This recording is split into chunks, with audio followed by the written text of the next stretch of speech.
What you are seeing on the screen is the list of references our group used to put together this presentation.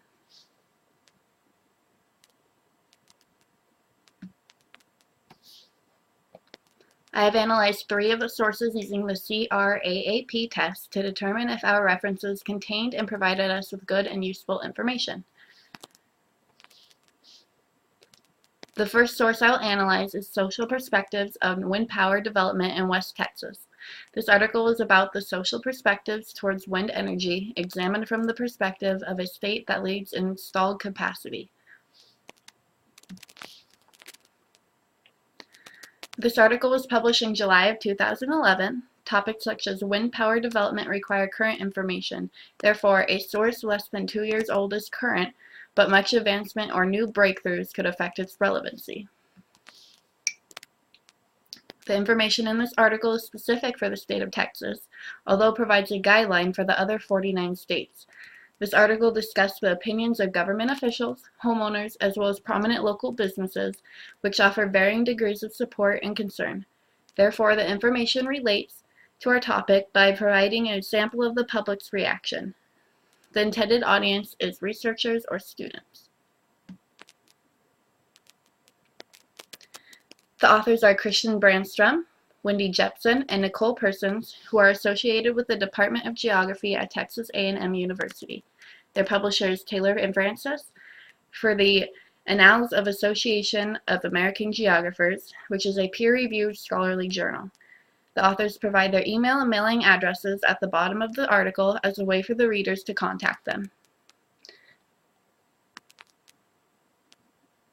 The information from this journal article comes from 52 sources and have been cited throughout the paper as well as in references section at the end. The language of the authors is unbiased and free of emotion. I did not come across any typos or grammatical errors. The purpose is to inform and teach the readers about the social perspectives of wind energy from the perspective of Texas, the leading state.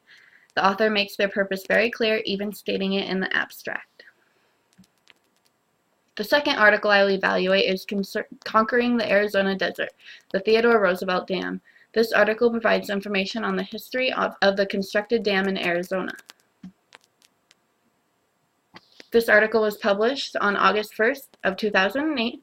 As I stated earlier, our topic requires current information, although because this is an analysis of historical landmark, the information has not changed and is therefore current.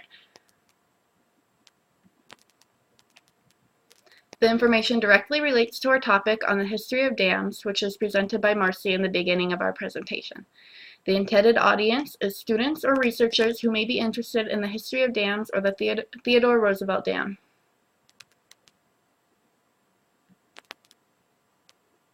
The author is Brett Hansen, who wrote it for Civil Engineering, which is a scholarly peer-reviewed journal.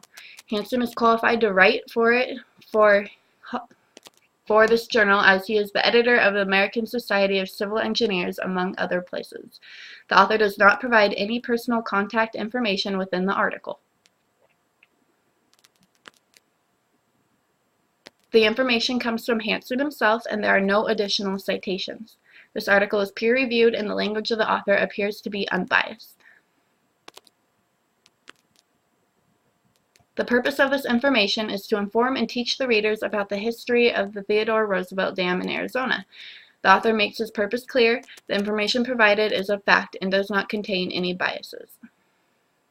The last article I will evaluate is A Solid Foundation, Belize's Chililo Dam and Environmental Decision Making, which describes the legal battle over the Chililo Dam in Belize.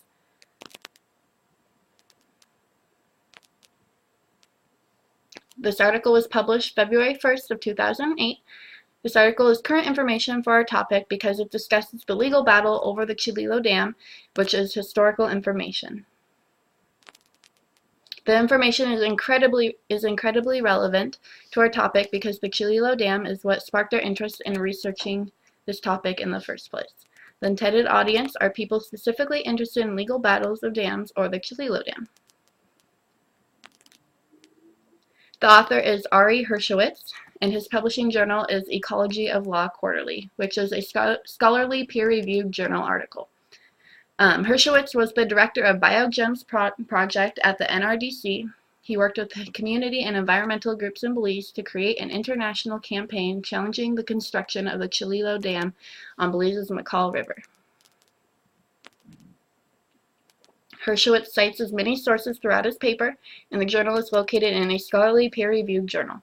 The language and tone does seem biased because he played such a vital role and invested so much of himself in the efforts to save the McCall River.